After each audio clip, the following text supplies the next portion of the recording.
Welcome to the Landy Peak podcast. I'm your host and friend, Landy Peak, and I am thrilled to have you join me. In each episode, we will explore what makes life truly fulfilling: happiness, deep connections, and self-discovery. Together, we'll uncover that happiness is not a destination, but a way of living. Now, let's dive into today's episode.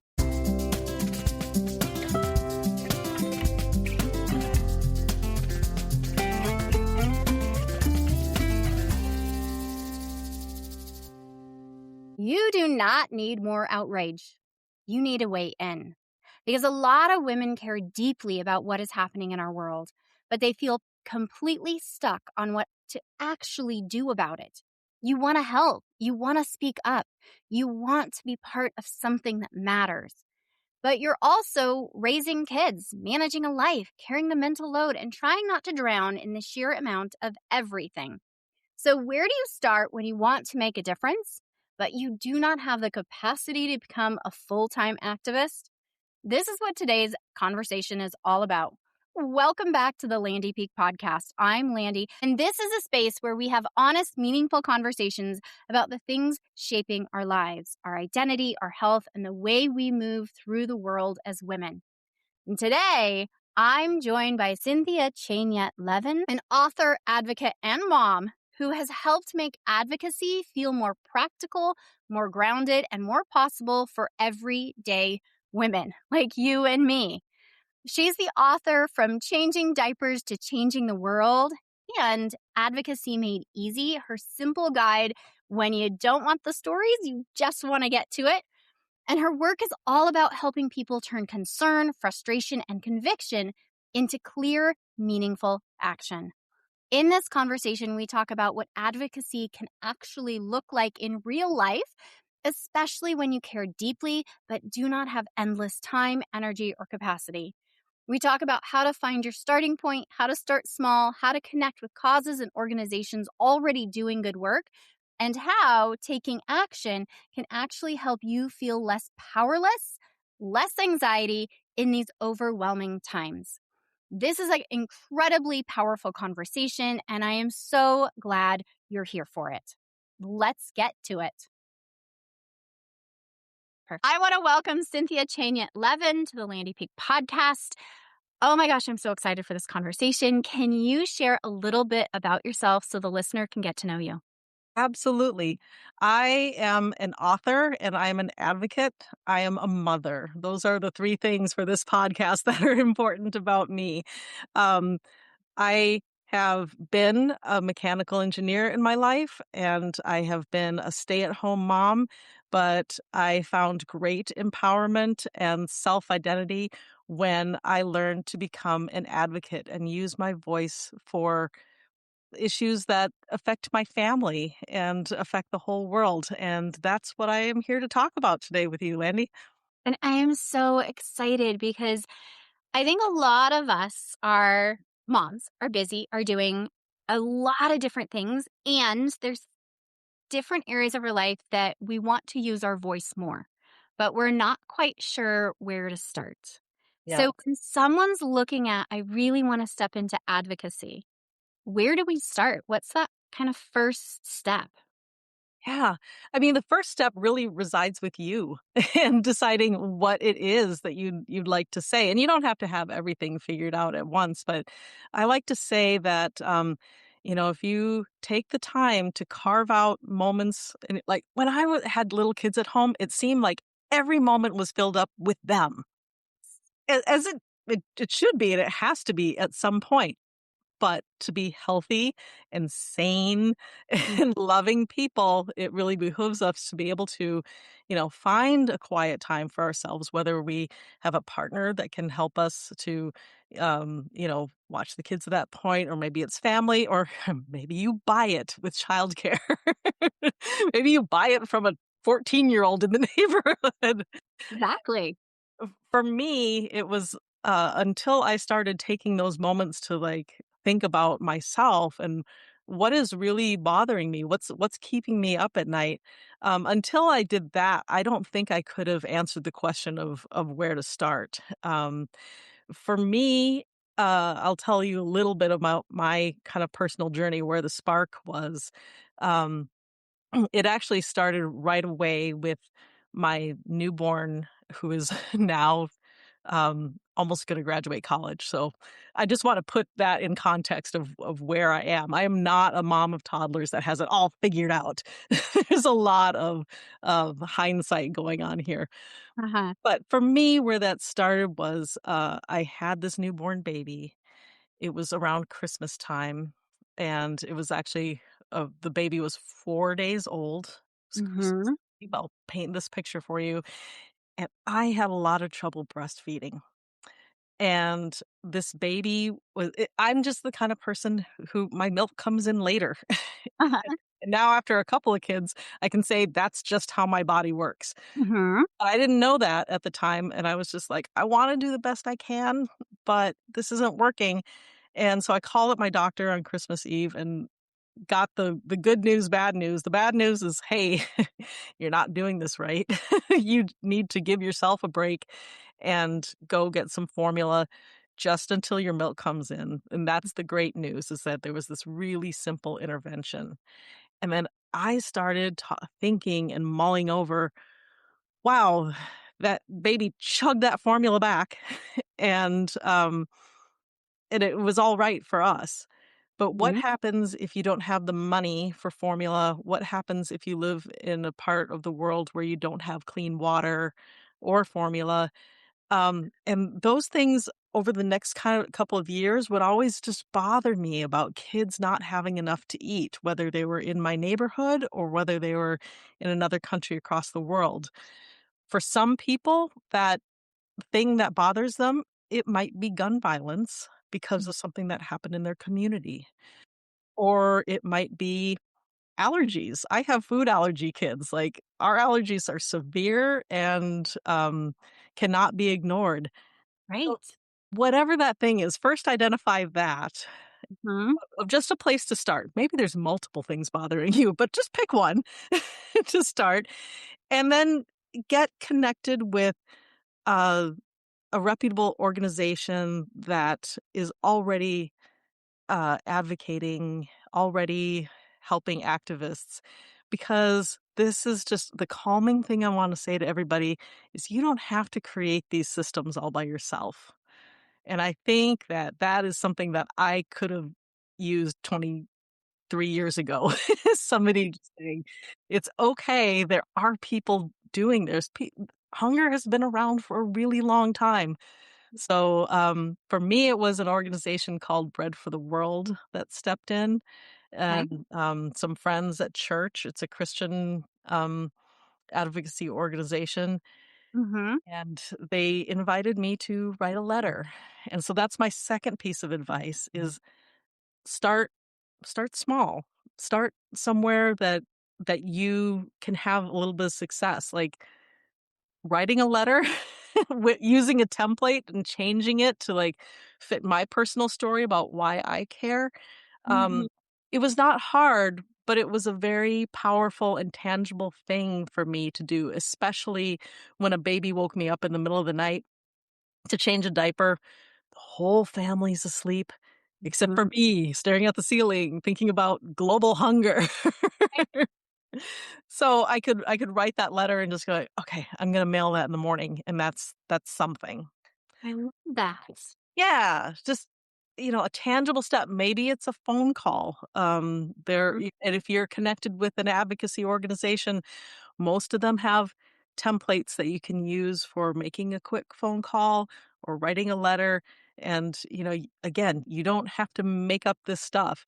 You want to. My advice is to pick one that's nonpartisan, so Mhm. that you don't have to worry about uh, you know, I don't know, being somebody's pawn or something like that. Like, some suggestions are like CARE is an organization that's been around for a long time, since World War II, providing food and medicine to people. So, like, that's a really good one. And, um, but picking some people where there are some coaches, and even picking one that has people in your area because, gosh, it's great to see you, Landy, here on Zoom, Huh, but it would be nicer if we were in person. it'd be amazing. Yes, there is that different connection level Mhm. when we are in person with people. Yep. Uh, I feel that as somebody that works primarily on Zoom, I really do feel that. Um, I love how and I think for me, and I know a lot of my listeners are real go to doing people where we see a problem and we think we need to be the leaders and the creators and we're going to solve it. And the permission to be look for something that is already established, that we can learn from, that we can not take the weight on our shoulders and start small. Because as I look at advocacy in my own life, I was definitely in this like, well, I've got to do something big and I don't have time to do something big. And how do I figure out what I'm supposed to do? And how do I step into that and create? And you're saying, whoa, whoa, whoa, like you're just so far ahead. Let's start here. And that gives a great place because a lot of us, I think, when we're focusing on an issue that is big for us, Mhm. there's a lot of emotion behind that issue. And we Absolutely. want to come out big, and we don't necessarily have the capacity, energy, time, space, knowledge to do that. And when we're looking at let's look local, let's look with other people in a real sense, not just Zoom. Zoom is great, but and that gives us more connection as well. Community is one of the things that I think is just a gem. I believe that community can be a key to activism and organizing. Uh, I'm gonna back up just a little bit and say that there are instances, really great and famous instances of people who have stepped up and created something new. I have to give a shout out to Shannon Watts, a woman that I admire and that has created something that I'm also a part of. That the organization she created is Moms Demand Action for Gun Sense in America.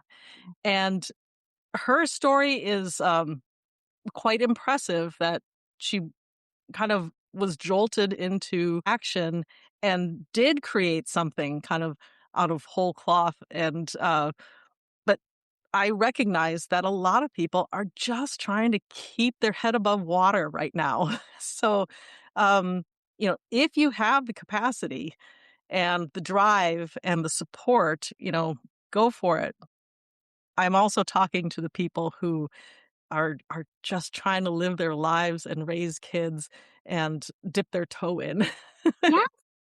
And still feel like we are part of something and making a difference in our world. And I know we're making a difference as moms, as workers, but sometimes there's that bigger drive that I want to make an impact beyond just my small ecosystem of the permission to do both. Like Mm, if you have that capacity and that drive and that passion, go for it. And if you have that drive and compassion and not the capacity, then step into something that's existing because that may shift into something different, but mm. we can learn and we can start. Yes. And for me, like I kind of tried out a bunch of different organizations. I started with Bread for the World and I moved into one called Results because they were really good at lobbying, which we'll talk about maybe in a little bit, Yeah, which is where please. you actually go and meet your elected officials face to face and talk with them, which is terrifying for some people, exhilarating for others. But Results was really good at it. So I kind of connected with them and I Mhm. tried out a lot of different organizations and found out that they have different cultures, different uh, things that they focus on. But my interactions with all of them provided me with allies and, teaching moments. And also, like you can imagine in a situation where you're working on hunger, there's a lot of people working on hunger. So Mhm. when one of us has an event, let's say I'm doing something for Bread for the World, then these other organizations that I've mentioned, CARE, Results, maybe Oxfam or whatever, they can come in and, create something bigger. So, allyship, and again, that word community is really Yes, important. it's incredible. Would you speak to the different ways we can advocate? Mhm. Yeah. Talked about emailing, you talked about lobbying. Can you really kind of talk about what advocacy can look like? Yeah. I like to think of advocacy as a long spectrum with a lot of different things that we can be doing. You and I talked before the podcast started about, sort of a sense of overwhelm and frustration that can come in. So I think part of the key to, successful activism is picking a type of advocacy or activism that fits in your lifestyle because we all are different people with different gifts and different schedules. So I'll give you an overview of some of the things that I find to be the most impactful. There's a range of things that can fit well for extroverts or introverts. So I started with writing, for instance. We've already talked about, writing a letter to Congress, which is just a one pager, and you just put a stamp on it and it goes away. And guess what? Nobody writes back to tell you you're wrong for feeling the way you feel. And let's also, Be nice to know. yeah, I think I thought that was going to happen at first. I thought that, and then it's like, "Oh, okay. Did anybody really read it?" Like, Yeah. yes. Great question that in every office there are interns, there's somebody opening the mail. And my little story about that is when we were writing to a Senate office, my results group was writing a whole bunch of letters. And that person that opened the mail later moved to DC, and he's still sitting there in Senator Hawley's office and has a whole portfolio of things. But when he first moved out there and we went to lobby there, and his face popped up, and we're like, wait, you're from St. Louis. He's like, yeah, I opened all your letters. And sometimes those people move up. And so we got to help educate him on the issues that he works on now. But to transition on another step for me, that could move fairly easily to transition to writing letters to the editor for publishing in newspapers. And when I first started that, that was a little scary to me because that's putting your name out there in the world. But guess what? You don't have to say anything you're not comfortable with. You control it. You might be having a request that came from your advocacy organization because it's very timely. They help you figure out what bills are moving, which, oh my gosh, it's so hard for a regular person to figure out what's happening in Washington. So or in your state capital. So having um, staff there to help you know what's going on is very valuable. But what you write is really what you want to, and that was a great comfort to me. So, Yes. I got a sense of pride from seeing that there in the newspaper. Sometimes it's still my favorite way of advocating. And sometimes I get calls from people in the community saying, "Oh, I saw you in the paper again, Cindy." Um, so there's that media route. From there, I learned to write op-eds, which is a letter to the editor is about 150 to 200 words in the newspaper. An op-ed is about 600 or 700 words. So you can really develop an idea. And it's a little more difficult, but it's more impactful because people see the time that you put into it. Um, I will tell you that from an office standpoint, if they can tell that you've put more time into it, that's directly related to the importance assigned to it. So, yes, those petitions that you click, Mhm. um, they know it doesn't take you very long to do that. So Okay. it takes you a little longer to write a handwritten letter, and they can tell you didn't copy and pasted it if you have written it. It takes even longer and more effort to get a letter to the editor published. It takes longer to get that longer op-ed piece um, published and written. But the gold standard is going into a lobby meeting, taking the time out of your day to actually talk with someone face to face, even if it's not your member of Congress, even if it's an aide. If you're a volunteer and you've taken the day off of work, or you found a sitter for the kids, or if you're like me and you brought your kids with you, which a lot of comedy ensues if you do that route. We can talk about that too. Yes, please. It depends on the kid whether or not that's a good idea. I Um, have 2, one would be okay, one would be a circus. so, going and having that conversation is uh, that is the way to cut through all the um, confusion of, was this AI generated? I've heard that come up from aides in DC, that the sort of things that would happen on Twitter, the social media used to be more important, and now they're like, we can't verify whether those are bots or constituents. So Oh. a much lower value um, that's assigned to that kind of advocacy versus showing up at their office. Would you talk to how advocacy can bring down our anxiety? Right. I really believe in this because one time somebody asked me, it's like, what are you worried about, Cindy? Because I was very visibly worried, and I just kind of gestured to the sky. I think a lot of people are feeling that. I wasn't talking about precipitation. I was just talking about just everything. I was standing in the middle of Washington D.C. on Capitol Hill when that question was asked to me. It was just like, everything is bothering me right now.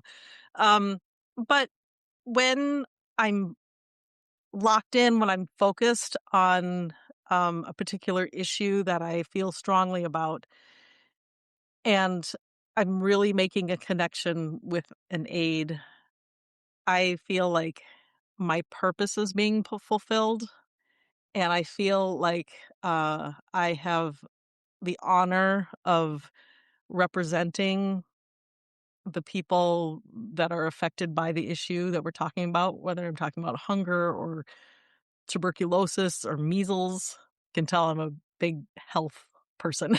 That's my main area of activism. Um, I feel this great satisfaction when I go back to my hotel room or back to my home, depending on where I'm advocating, and feeling like I have done everything that I could do. I think I feel the most anxious and confused when I don't have any input or any say, and I feel powerless. But when I figure out what my place is, it just helps me feel very secure in my own abilities. And you're right. There is that part of our anxiety that tones down because we are doing. Yeah. And like I have, and you said before the podcast, the advocacy lowers our anxiety by allowing us to take control of what we can control. I thought That brilliant before the podcast.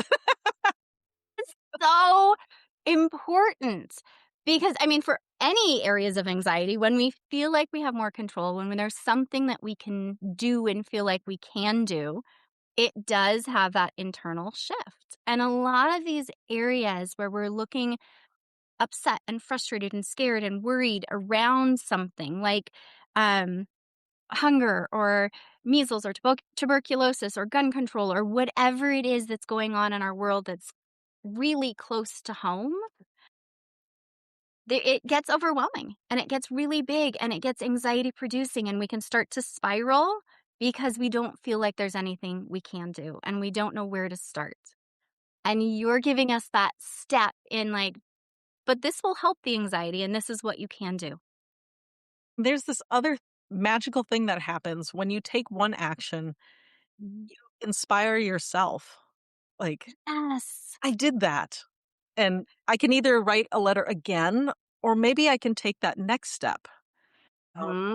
and, sometimes I'm like, maybe driving in the car, so I don't, have my hands available to do something, and I'll call about a particular bill or issue or something like that, and I'll be like, "Oh, I feel good. I made that phone call." well, I could make another one. And so, like, we all have, 2 senators, United States senators that represent us and 1 representative. So, on any given issue, there's usually 3 people I can call. And sometimes if I'm really fired up and I'm still driving, I'm like, "Okay, I called their DC offices. I'm gonna call their district offices." You just, you can get on a roll like that, and just inspire yourself with your, ability to do something.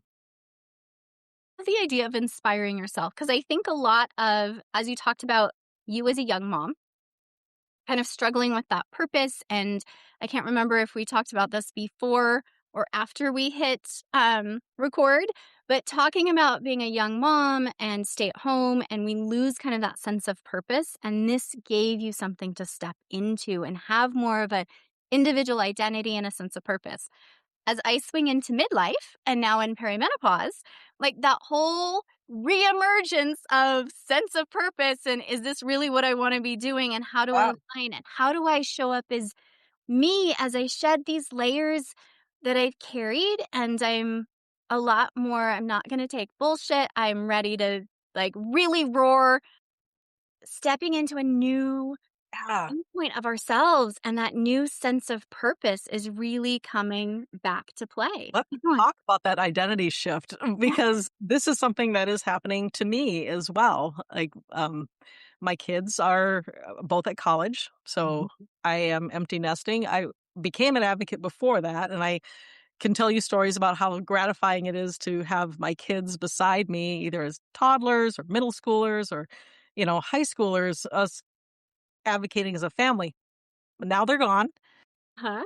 and out of state. But I have a little more time on my hands.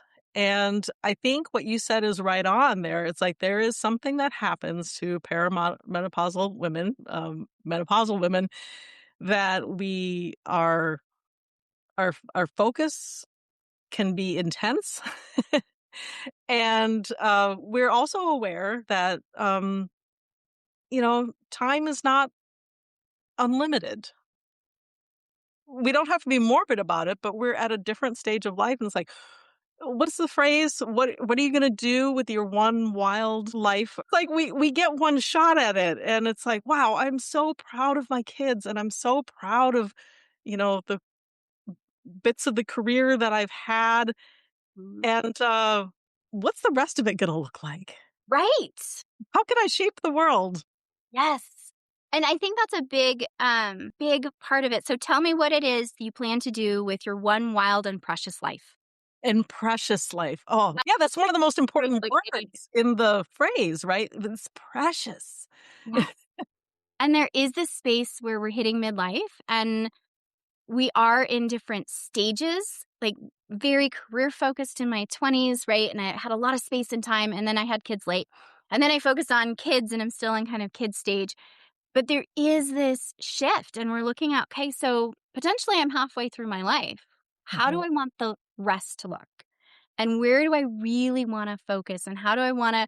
I love the wild and the precious because there is that sense in this time period where I want to be more wild and I'm seeing the preciousness of life and how, as parents age and grandparents age and we're seeing life shifts, like this is a really big time where we get to step up and step into advocacy if that is what is drawing us.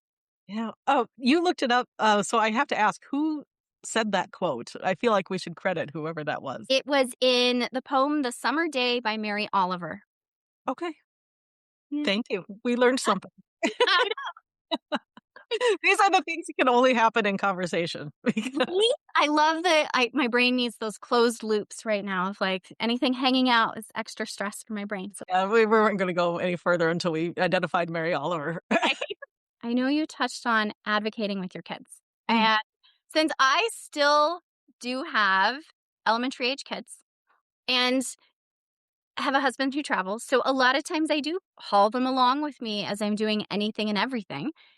And I'm in this middle space. Can you talk about how advocacy can look with young kids and without kids, or with kids and without kids? Yeah, so with my kids, uh, there were certain things we could do and certain things we couldn't do. So, you know, they if I were gonna take them along in a lobby meeting, they needed to be occupied in some way. Now, Yes. I had the blessing of children who were very, intent on their own fine motor skills. This is not something that is, you know, the situation for everybody because I used to bring them along and there would be, there'd be some like small craft or, drawing or something like that. And that could happen. And I tried that with a friend and, this little man was all over the room. And so, in that particular lobby meeting, we had to switch. I let that mom take my, middle schoolers into the meeting and have the meeting, and I took the toddler into the kind of lobby area where he proceeded to take off his socks and shoes and run around. So it's like, "Okay, maybe this isn't your jam." I've got one of each where my daughter, you can sit her down anywhere, give her, piece of paper and a pencil, and she will draw for hours and is very, very focused on that. And my son will be climbing, and swinging from the rafters. I So, and I feel like I should interject at this point that I didn't have everything figured out, and one famous mistake in my family was when I brought markers into a lobby meeting with an actual member of Congress, and, her name is, Congresswoman Jan Schakowsky of Illinois. uh-huh. Um, she is still sitting in Congress, she's gonna retire soon, but we were having this conversation, and I saw her eyes begin to twinkle, and she was kind of looking behind me. I'm like, "God, what am I gonna see when I turn around?"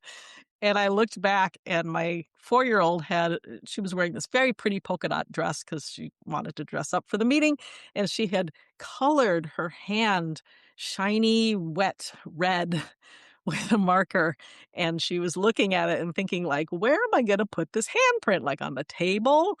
On mommy? Probably not on the paper that's provided, that would be too easy." And then the congresswoman said, "Let's all take a break and wash our hands," and so we all went and washed our hands. Lovely person. Yeah, she actually still remembers that meeting, and not every meeting is like that, so I think I got very lucky in that instance, but that's a little tip, don't bring markers, and definitely don't bring Sharpies. They weren't Sharpies. My God. Can you imagine? But for those when, you can't do something like that, something that I often did was I tried to bring my advocacy into a space where my children already were, and a good example of that is a scouting meeting. Uh-huh. Girl Scouts or Boy Scouts, both of them, Girl Scouts and Boy Scouts, have citizenship badges that can be earned.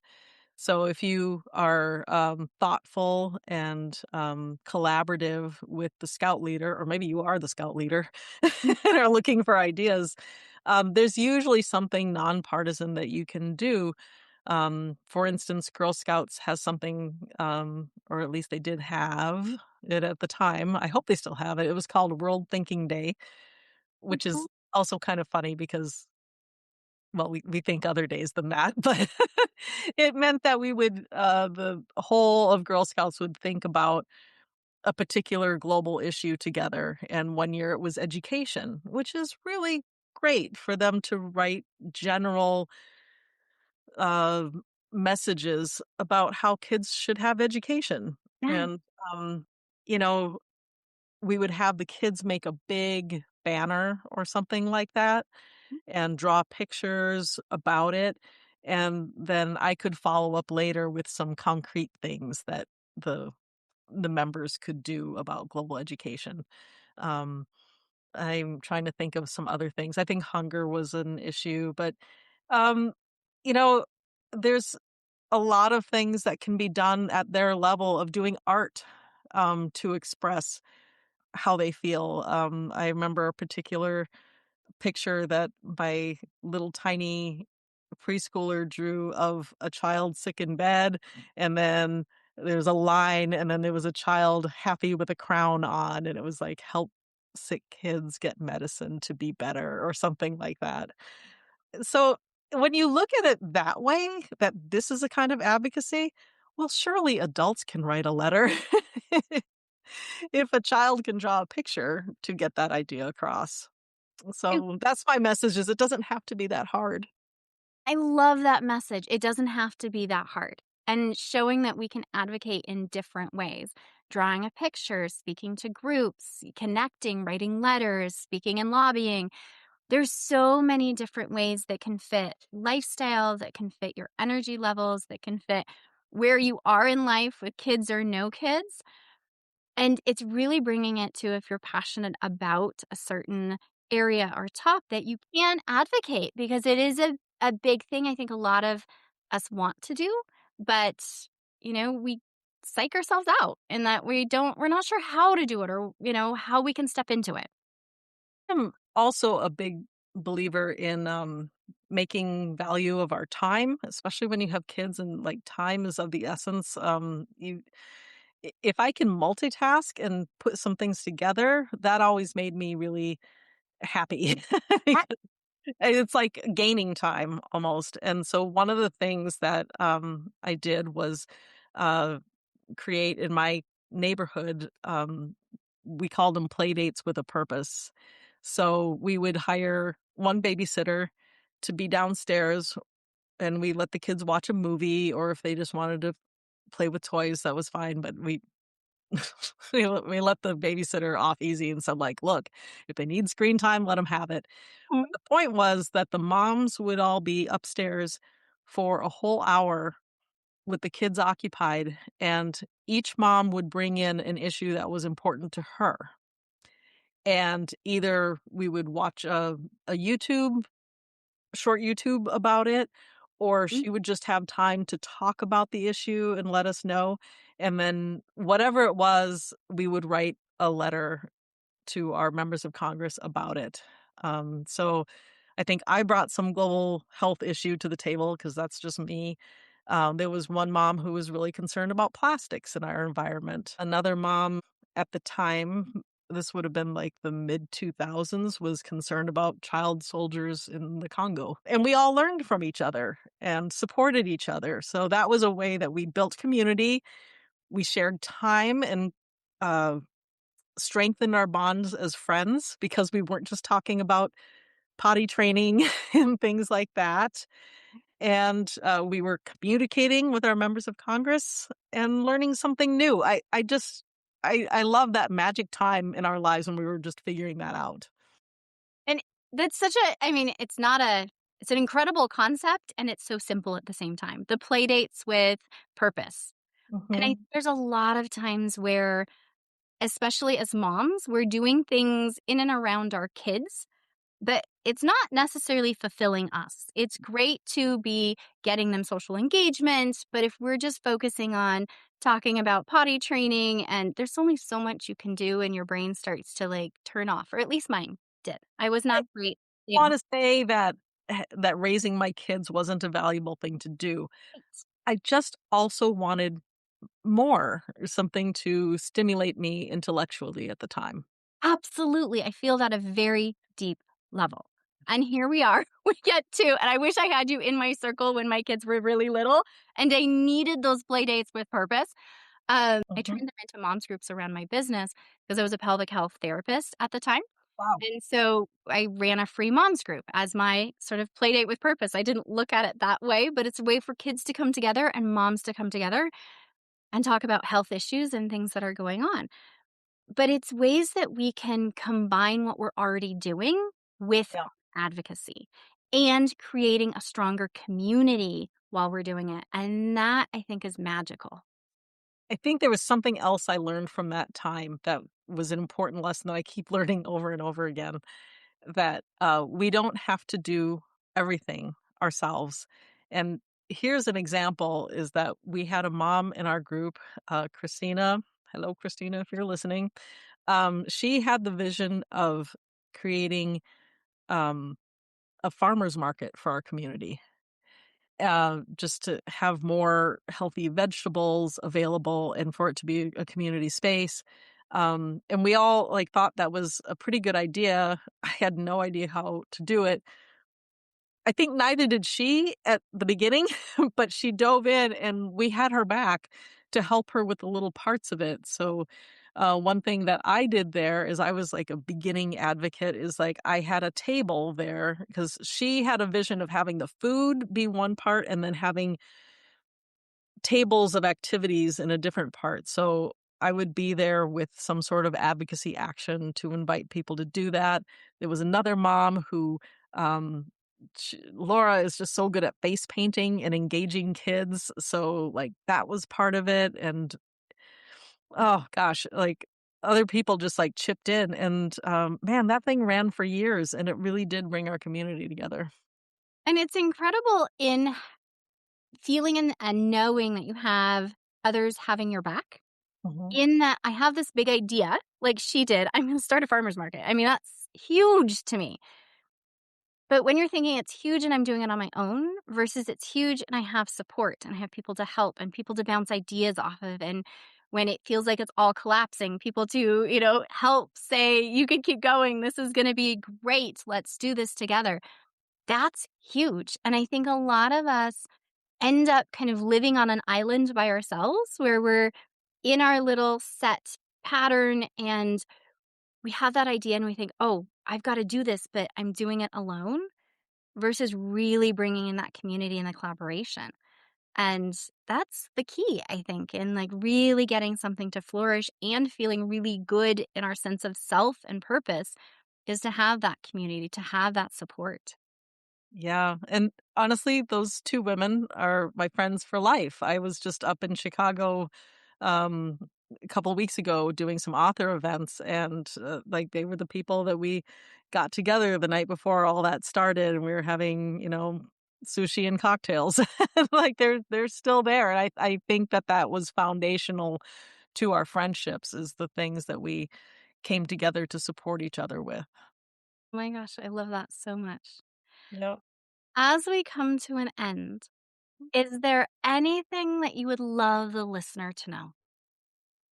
Uh I want everybody to know as they start thinking about their advocacy journey or taking those first steps is I think I said it earlier, but I want to draw it out with importance here at the end is that you, each of you, each of us, you are the top expert on why you care about your issue.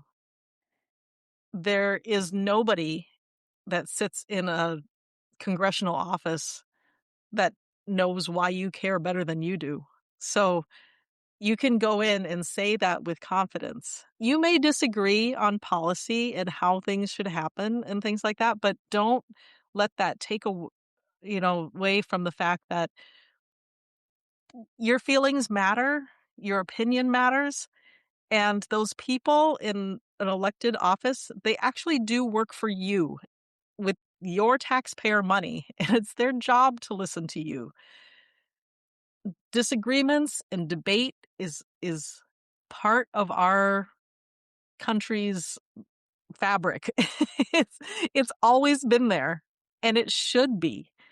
So, you don't have to be angry, you don't have to win every point like a high school debate.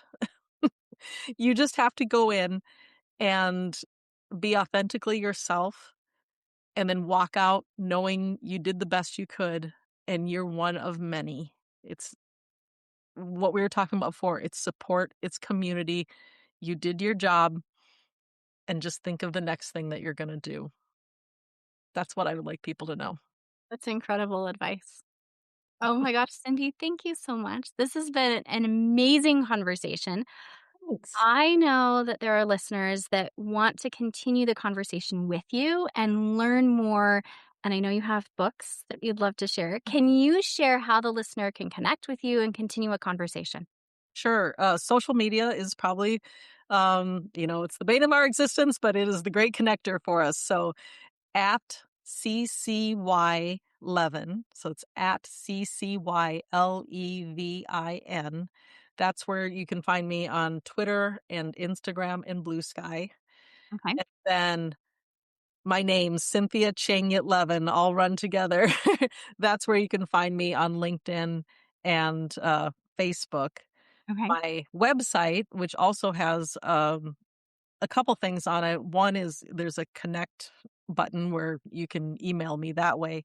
But there's also on every page of my website, there's a sign up form for my monthly newsletter. And every newsletter has something about me, something about what's going on with my books or speaking. And then the last part of it, there is always some action that you can take every month that's timely for that. Different topics, but it's like what's happening in the world, and I try to make it so that you weighing in at that time will be appropriate for what's actually happening in Washington or around the country. Uh, if you've been thinking, gosh, I wish I had more inspiration or step by step instructions on how to do that, you're in luck because that's what my books are about. The first one came out in 2022. It's called From Changing Diapers to Changing the World: Why Moms Make Great Advocates and How to Get Started. And Um, this has not only my story in it, but it features other moms who come from different walks of life, who advocate on different issues than I do. And the back section of it has those step by step instructions. But when 2025 came around, I thought, boy, there are a lot of people who want to get involved and they just want to dive right in. So the second book, called Advocacy Made Easy: How to Turn Civic Frustration into Powerful Action, is a very slim 70-page book that it's just how to do it. And when people come to my author table, there's two kinds of people. There's one that says, "Oh my gosh, I want the stories, I want the inspiration." And that's the first book. And then more and more, there's people who come and they say, "Oh my God, just tell me what to do." And that's the yeah, second book. that is incredible. Oh my gosh.